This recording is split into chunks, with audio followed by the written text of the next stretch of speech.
Hola, ¿qué tal? Este es el espacio de opinión y análisis de la 4TV. Yo soy Alberto Schneider.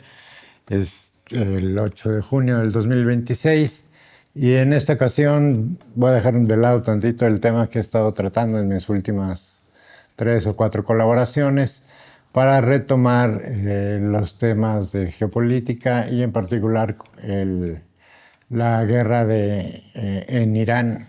Y esto es básicamente porque, digamos, si bien el cese al fuego pactado entre Estados Unidos e Irán hace algunas semanas finalmente nunca fue cumplido del todo por Israel, siguió bombardeando el sur del Líbano.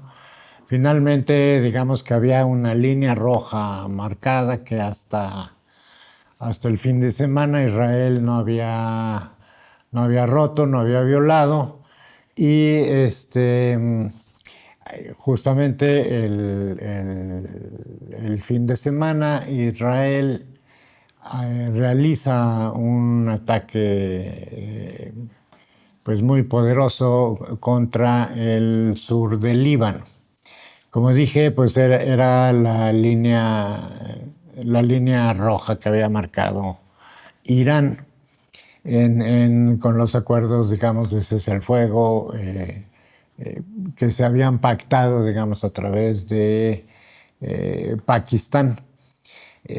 Finalmente, bueno, como dije, a pesar de que Israel había seguido atacando el sur del Líbano hasta la línea que marca el río Litani, finalmente había dejado de atacar la capital, de atacar Beirut. Sin embargo, el fin de semana realizó un bombardeo bastante poderoso contra el sur de Beirut e inmediatamente después Irán respondió con un ataque de precisión en las afueras de Tel Aviv por un lado y de Jerusalén por el otro, pero también al mismo tiempo los hutis, la resistencia Houthi, Aranzalá en Yemen, se unen al ataque iraní contra Israel y de manera conjunta realizan estos ataques. Al mismo tiempo, los enfrentamientos entre Hezbollah e Israel han seguido prácticamente sin suspensión, ¿no? Como dije, Israel siguió bombardeando el sur del Líbano y a consecuencia de ello Hezbollah continuó, digamos, con su resistencia. Ahora bien, con una nueva modalidad que es mediante el uso de drones bastante sencillos, pero con capacidades que han resultado muy eficaces para Hezbollah, dado que, digamos, todo el aparato tecnológico de defensa israelí está diseñado como para hacerle frente a los ataques, por ejemplo, de Irán con misiles de medio alcance o alcance medio, alcance de largo alcance, pero no a un nivel, digamos, de baja escala, donde se están utilizando drones bastante sencillos, pero que son capaces de ser dirigidos en su ruta y que han resultado bastante eficaces en el contraataque contra las fuerzas israelíes. Entonces, lo que también ha hecho Israel, por desgracia, y pues lo va a seguir haciendo hasta que pues algo más grave suceda, es que siguió bombardeando de nueva cuenta a Gaza. No dejemos de hablar de Gaza. Gaza sigue siendo la gran herida del colonialismo criminal europeo occidental en el Medio Oriente. Sigue adelante la limpieza étnica, no solo en Gaza, sino también en Cisjordania. Prácticamente la mitad de Cisjordania ya ha sido tomada por Israel Y ahora si le sumamos la parte sur del Líbano y las alturas del Golán sirias, que desde hace décadas las Naciones Unidas han declarado como violatorias a la normatividad internacional y que Israel debía de haber devuelto las alturas del Golán a Siria, eso no ha sucedido. Entonces ahora Israel tiene ya, digamos, bajo su control un territorio bastante más grande del que tenía hace 3 años. Indiscutiblemente aquí estamos viendo también quizás una nueva fase de la relación israelí-norteamericana que está, digamos, señalada por dos grandes movimientos.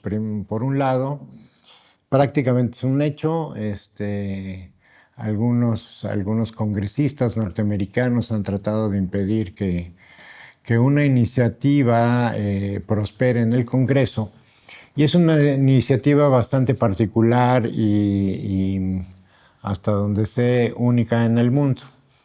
Esta iniciativa está propuesta por algunos de los congresistas más alineados al lobby israelí, al AIPAC sobre todo, y lo que se propone dentro de todo un marco jurídico en relación con las Fuerzas Armadas de los Estados Unidos es que el ejército de los Estados Unidos y el ejército israelí quedarían fusionados prácticamente como si fueran una sola entidad.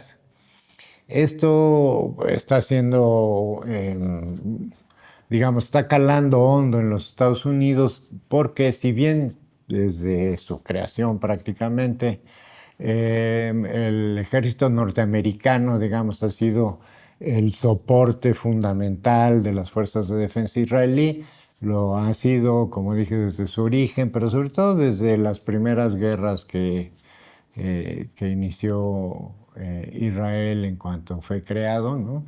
La guerra de 1967, por ejemplo, en realidad, pues sí, fue una derrota aplastante contra los países árabes vecinos de Israel, pero sin embargo, pues en realidad quien llevó a cabo la embestida militar fueron los Estados Unidos, más que propiamente Israel. Y así ha sido a lo largo de la historia.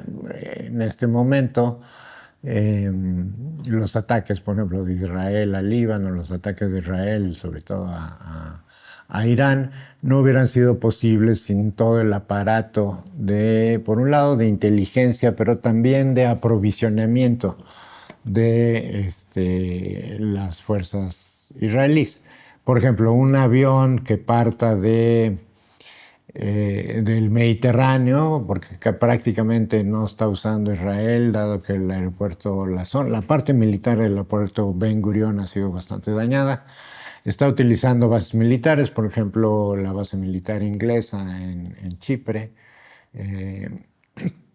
y otras bases militares en la región del Mediterráneo para atacar Irán. Para ese efecto, cualquier avión que despegue de alguna de esas bases, para llegar a Irán requeriría prácticamente recargar combustible cuando menos en dos ocasiones. Y para este efecto es que permanecen, digamos, en el aire estos aviones supertanques, ¿no? Que hacen el abastecimiento en pleno vuelo de los aviones de las cazas israelíes.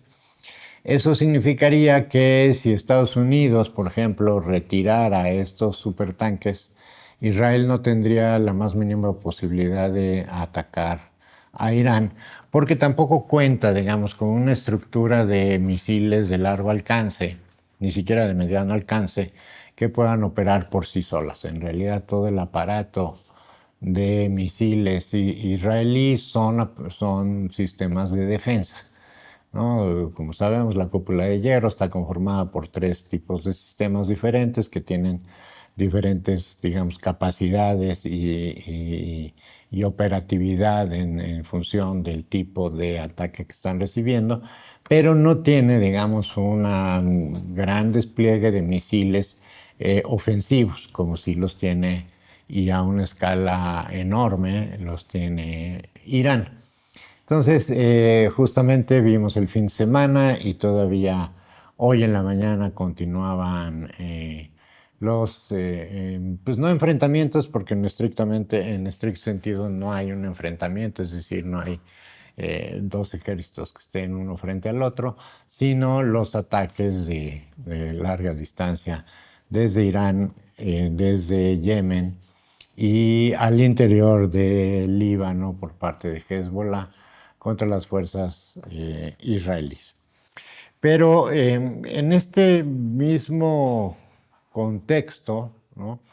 Se ha empezado a escalar el conflicto, no solo como, digamos, como lo planteó Irán desde un principio, que si Estados Unidos atacaba a Irán, la respuesta iraní se iría contra todos aquellos países árabes o de la península árabe que tuvieran bases militares desde las cuales el gobierno de Estados Unidos estaría atacando Irán. Como sabemos, Irán destruyó o dañó con diferentes grados de gravedad prácticamente 22 instalaciones militares de los Estados Unidos en todos los países, digamos, árabes de la península, pero también en Kuwait y en Irak. Por otro lado, también se descubrió en Irak, se han descubierto ya al menos 2 instalaciones secretas subterráneas construidas por Israel, gracias a la ocupación militar norteamericana de Irak, que pues por una mera casualidad, ¿no? Parece como de película hollywoodense, pero finalmente así fue.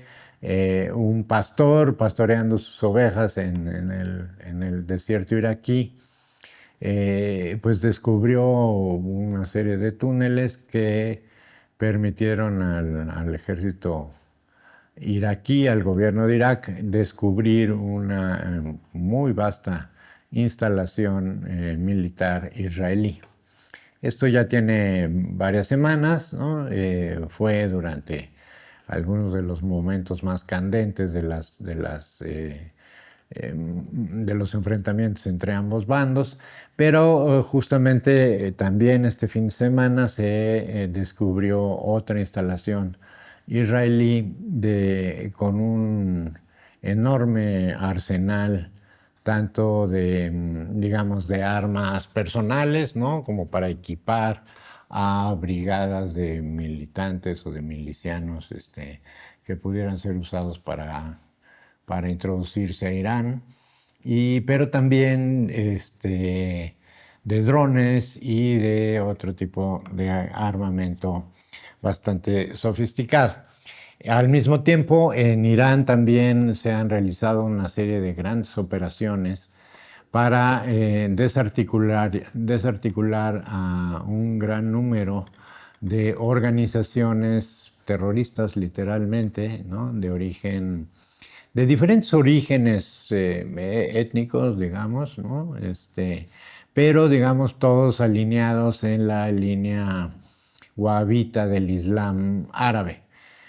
Más allá de que estén pagados por Israel o por Arabia Saudita o por los Emiratos Árabes Unidos, finalmente tienen una misma, digamos, construcción ideológica que responde a los intereses principales de Israel en la región desde hace muchas décadas, desde la guerra en Afganistán contra Rusia, ¿no? Ahí fue quizás una de las primeras presentaciones en sociedad de los grupos terroristas, los llamados en aquel entonces talibanes, y que a lo largo del tiempo han sido llamados de diferentes maneras y que ellos mismos se autonombran como el Estado Islámico, ya sea en el propio Afganistán, o sea en Pakistán, o sea en Irak, en Siria, y lo mismo Boko Haram Boko Haram, como uno de los más notorios y más grandes organizaciones terroristas de esta naturaleza, pero no es la única que opera en África. Entonces, todos estos grupos han empezado a ser, digamos, movilizados. Ya había comentado esta posibilidad en alguna colaboración anterior, pero, digamos, en ese momento había informes bastante precisos de que en el norte de Irán y con su frontera hacia Turquía por un lado y hacia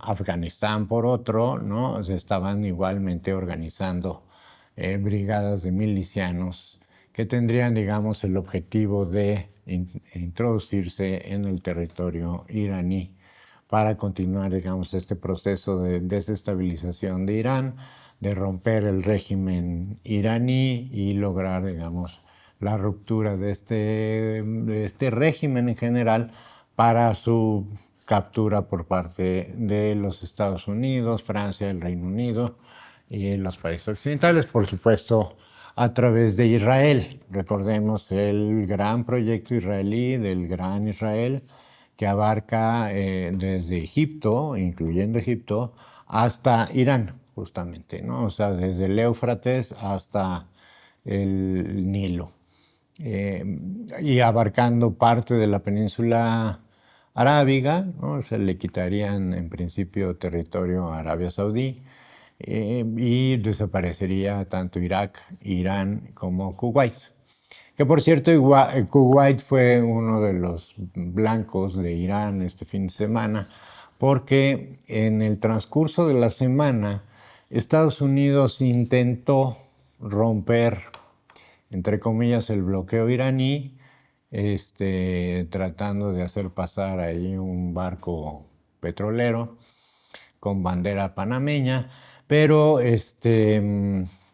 la Marina iraní lanzó un par de misiles de advertencia y si bien los acorazados, dos acorazados norteamericanos que acompañaban este carguero no fueron dañados directamente por los ataques iraníes, sí el carguero, pero lo obligó, digamos, a los acorazados norteamericanos a abandonar sus intenciones de introducirse al Golfo Pérsico. Pero en respuesta, Estados Unidos atacó una serie de posiciones ya en tierra iraní. Y a su vez, como respuesta a este ataque norteamericano a una base no era una base, según entiendo, no era una instalación de alta prioridad, pero era importante porque era una zona de vigilancia, era una instalación que le permitía la vigilancia en la entrada justamente del mar, del Golfo Pérsico. Y frente a ese ataque, lo que volvió a hacer Irán fue atacar las instalaciones militares de los Estados Unidos en Kuwait.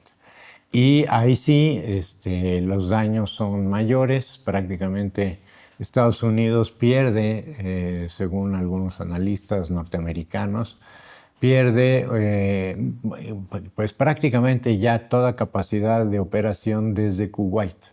Sigue teniendo, digamos, aunque instalaciones muy mermadas, pero sigue teniendo, digamos, capacidad de operación todavía en Bahrein. Por cierto, en Bahrein también fue atacada por Irán.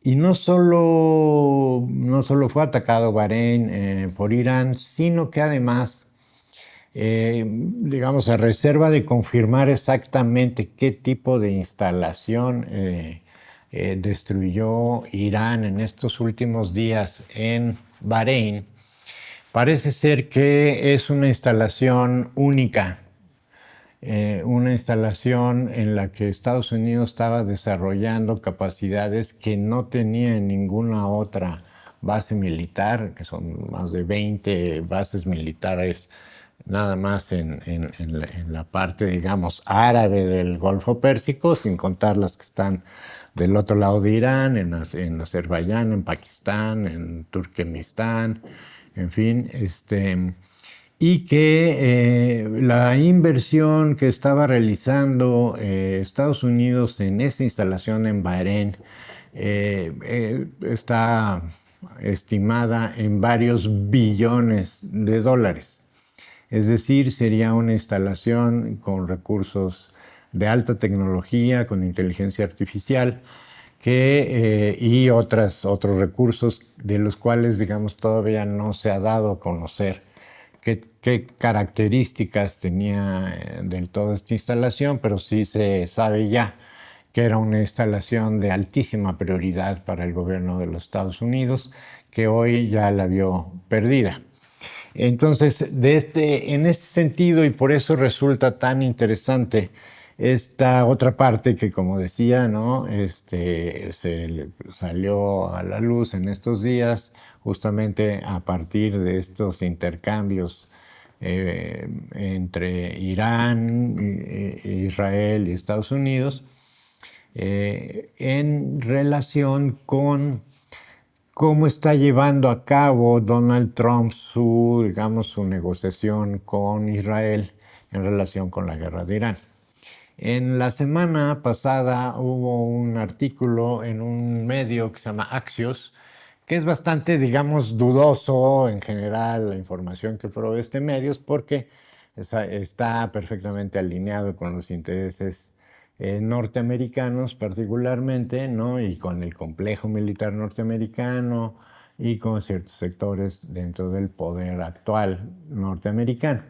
Entonces llamó la atención que en Axios publicara que Donald Trump había tenido una llamada con Bibi Netanyahu, en la cual se hicieron prácticamente de palabras. La discusión subió de tono, que incluso cuenta, según este artículo, que Donald Trump casi pierde los estribos, muy enojado con Netanyahu, justamente porque Israel seguía atacando el Líbano, y no solo el sur del Líbano, sino también las zonas cercanas a Beirut, lo cual Estados Unidos supuestamente le había prohibido, literalmente así lo dijo, según este artículo, así lo dijo Trump. Y que Trump estaba muy enojado y que amenazó a Bibi Netanyahu con suspender la colaboración con Israel si continuaba en esa línea. Y explícitamente, de acuerdo con este artículo, Trump le prohíbe a Netanyahu bombardear Beirut. Y esto, digamos,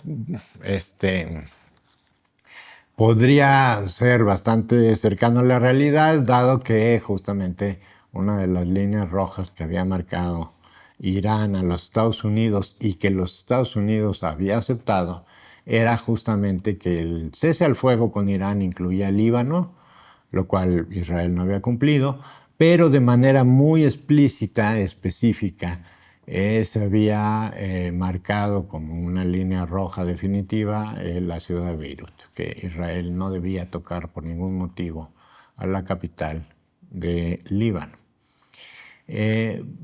Parecía más una especie como de lavada de cara, tratando de crear, digamos, una narrativa mediante la cual Donald Trump pudiera lavarse las manos de lo que hiciera Israel, sobre todo porque cada vez crece de una manera bastante rápida la oposición general de la sociedad, del pueblo norteamericano, a la guerra de Estados Unidos contra Irán, pero no solo, digamos, la oposición en sí a continuar la guerra, sino en particular está creciendo rápidamente la oposición de la sociedad norteamericana hacia Israel, cosa, digamos, que no había sucedido pues prácticamente en la historia.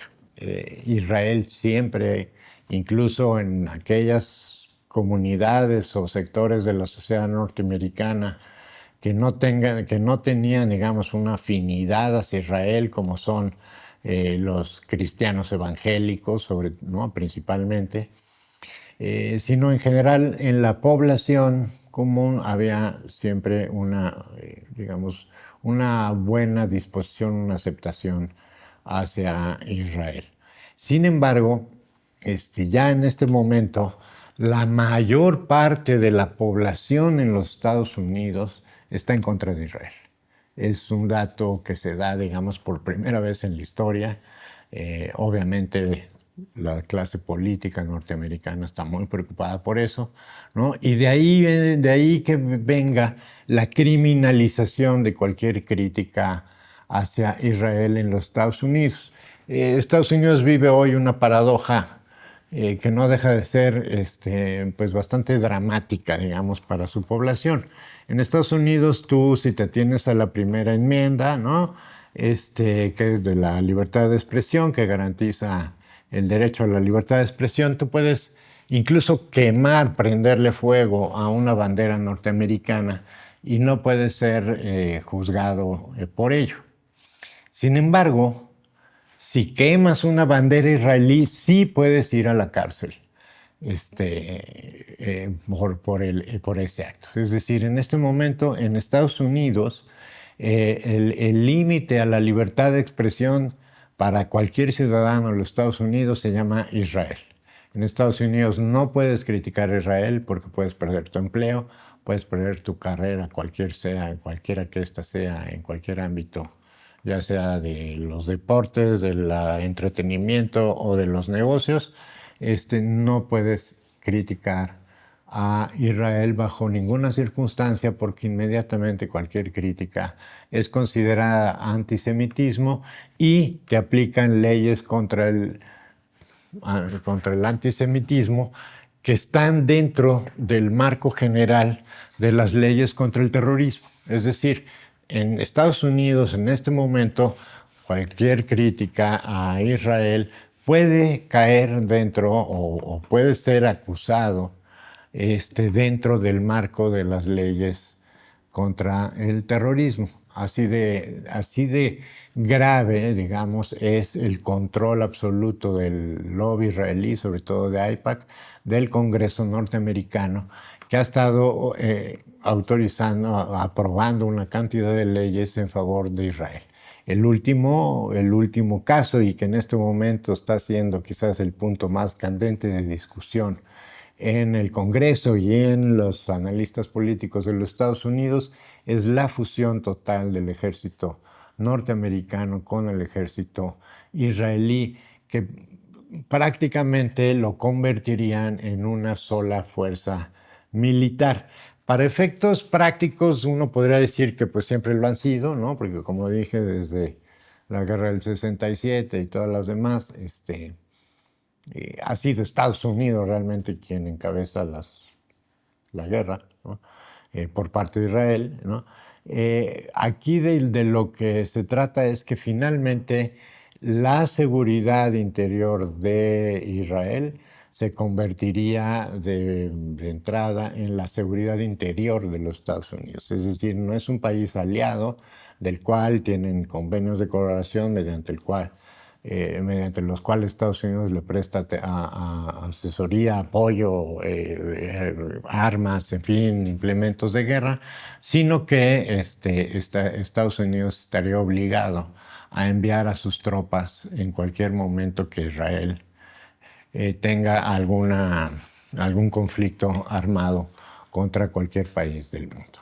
Entonces, de ese tamaño, digamos, es el control actual que tiene el gran poder financiero y político sionista en los Estados Unidos, ¿no? Porque finalmente, más allá de los congresistas en sí, finalmente quienes están detrás son los grandes capitales financieros mundiales, ¿no?